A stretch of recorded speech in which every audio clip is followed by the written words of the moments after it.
Folks, it's 9:08, and say hello to Randy Jordan. Randy is here in the studio with us today, and he's the driving force behind the Lubbock County Expo Center.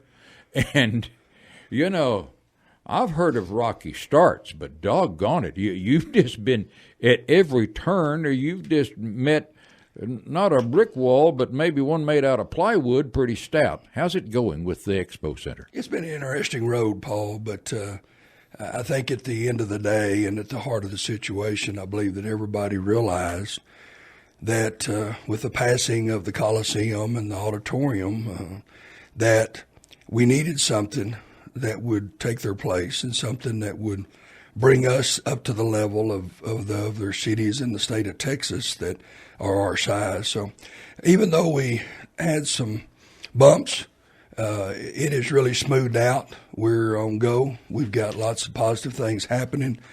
Certainly, we've had our share of knocks, if you would say it that way. But the last 6 months has really been positive, and we got lots going on. So, and I appreciate the opportunity to come and visit with you. And thanks for the invite today, by the way, Paul. You're welcome. Randy, this COVID thing I know has had an impact on everybody and everything, all aspects of our society. And can you tell me in general, let the audience know, how are the income streams from the car rental business doing, the hotel, motel? How's the money coming in? Yeah, it's certainly, Expo Center has been impacted just like every other business in Lubbock. Maybe to some degree even more because of the way that we approached this, and that was to go with a revenue tax rather than ad valorem tax. And so the revenue stream coming in to finance the Expo Center is coming from hotel, motel rental, car rentals, and so forth, as you pointed out. So since the middle of March, it's been tough. We're probably 55% of what we were, say, in the first 3 months. Now, December, January, February, awesome. In fact, the first year that we started collecting the tax in July of 19, from July of 19 till July 20, that first 9 months, man, it was stellar. You couldn't ask for any better. And you look at hotel occupancy throughout the Lubbock, running at a little over 80%. Car and rentals, we're in great shape. So from that standpoint, so what we've done now is it's an old saying that they use a lot in rodeo, that sometimes you have to slow down to get faster. Right. So what we've done here is we've just slowed down that aspect of the Expo Center and working through designing, planning, schematics, getting all of that laid in place and getting all of that done so that when this economy does come back and when we do begin to see these numbers improve, we'll be ready to go. You know, Randy, I was noticing some folks were in town recently. They couldn't find a hotel room. Yeah. I mean, they were all full. Every hotel in Lubbock was full, and I thought, that's something wrong. And then, of course, I snapped because the parents are in town with their youngsters headed to Texas Tech and LCU and Wayland, and it was a very temporary event. But all in all, as you say, hotel, motel occupancy overall is way, way down. And with the COVID-19 thing hanging over Texas Tech football, the future looks a little uncertain as far as hotel, motel tax income. It does. And certainly we've got to get through 2020. I mean, I think with everybody, I mean, whether you're in the retail business or you're in any type of business, we've been impacted. So certainly we've got to get 2020 behind us, and Texas Tech football, Texas Tech basketball, baseball, all of that had a huge impact on the March, April, May numbers. So. Now, Randy, let me ask you another question. For years and years, Abilene and Amarillo have kind of been the horsey town, if you know what I mean, because they both are on major interstates. And both have kind of had a stranglehold on equestrian events and in some cases all things Western. Now, of course, the great thing in Lubbock is we have that great Ranching Heritage Center, and we've had the Cowboy Symposium here in Lubbock. Now, once the arena is built, once the Expo Center is built, then what's next? What's the plan for getting the word out to all of these people that are interested in events of that type that will be at the Expo Center? You've got a selling job on your hands. No doubt, no doubt. Right. And we realized that on the 2 years ago when we started thinking about the marketing, thinking about how do we go about attracting people. Excuse me, Paul. Attracting people to a new facility. You set up on I-27 on a Friday, Saturday, and watched how many rigs go through Lubbock heading for some of these places. And you realize that if we had what they would be looking for, that we truly believe that we would be an attraction to them. Paul, over the last 2 years, we've completed and got a very comprehensive list of people who, when they found out what we were doing, have called us and said, look, guys, if you guys get this thing done, it's kind of like the Field of Dreams. You build it and we'll come. So we feel like we've got a good basis, and we've had a lot of positive feedback from the opportunity of doing that.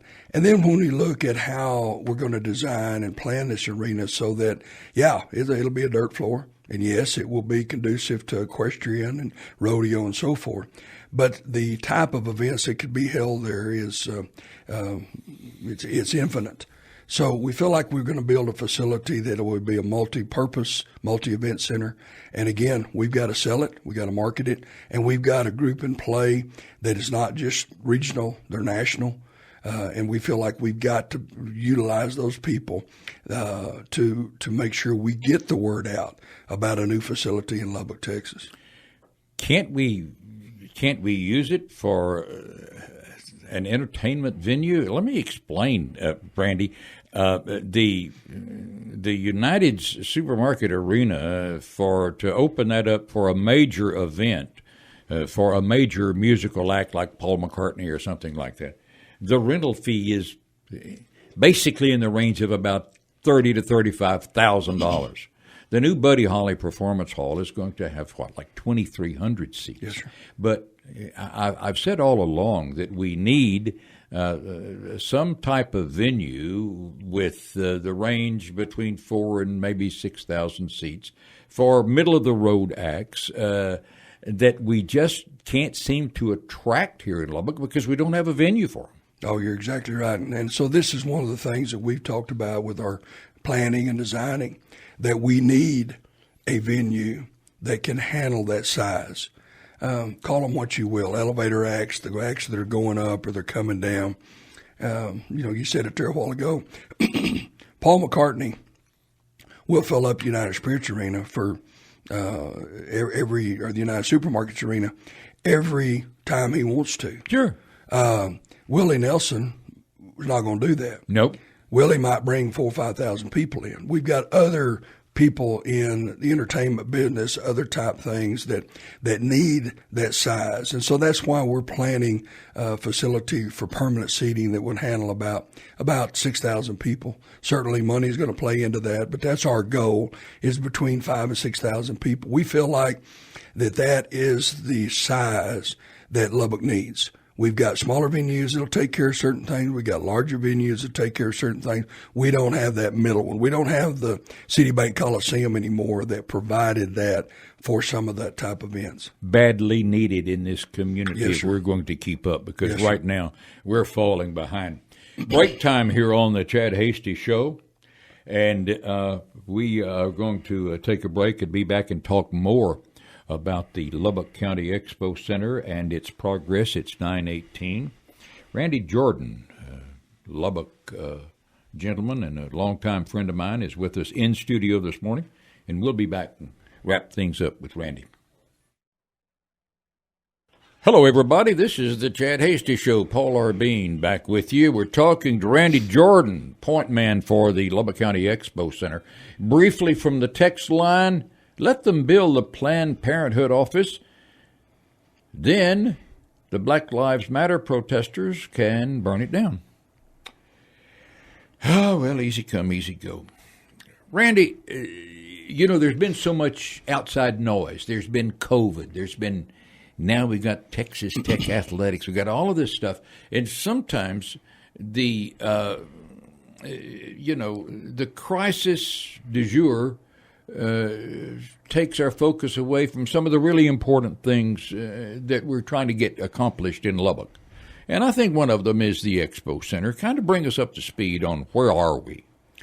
Paul, it's amazing. Starting about even 90 days ago, I can't tell you the calls, the texts, the emails, the personal phone calls that I got from people from all quadrants of Lubbock County saying, RJ, please don't let COVID kill the Expo Center. Don't do it. Stay the course and do that. So, Paul, that's what we have strived to do, and thus far we've been successful in doing that. In that, I mentioned it a while ago, we've had to slow down in some things with our fundraising and some things like that. But what we've done is continue to pursue the planning, the designing. We've hired architects, we've hired developers. We've got this next 2 weeks we're going to be hiring our contractor at risk. We've got those out and we're going to be evaluating those. So what we've tried to do, not to be redundant, but we have tried to continue with the planning and designing so that when this economy comes back and when we've got a grip on how to handle some of these things that have been negative to our community and negative to our country and state, that we'll be positive and we'll be ready to roll. I appreciate the support that the entire community has given on the Expo Center. I know there's been a few people that threw some rocks at us, and that's always going to happen. But I think when people step back and they look at what needs are from a quality of life standpoint, that this is a facility that will certainly benefit Lubbock and the Lubbock area for many, many years, for generations to come. We're the largest city in the state of Texas that doesn't have a facility that can handle the type of events that we're talking about. And that's not throwing rocks at anybody. That's just a simple fact. So we feel like we needed it. But from a timeline standpoint, we started in November of 18, got the vote approved to increase the hot tax. We've got that rolling. We got an agreement with the county for our board to take this role of being the designer and the developer and so forth, and to move with it, to make this thing a group of concerned citizens coming together and taking the next step to bring something that we truly need. We got all of our zoning plan changes correct. We got all of that done.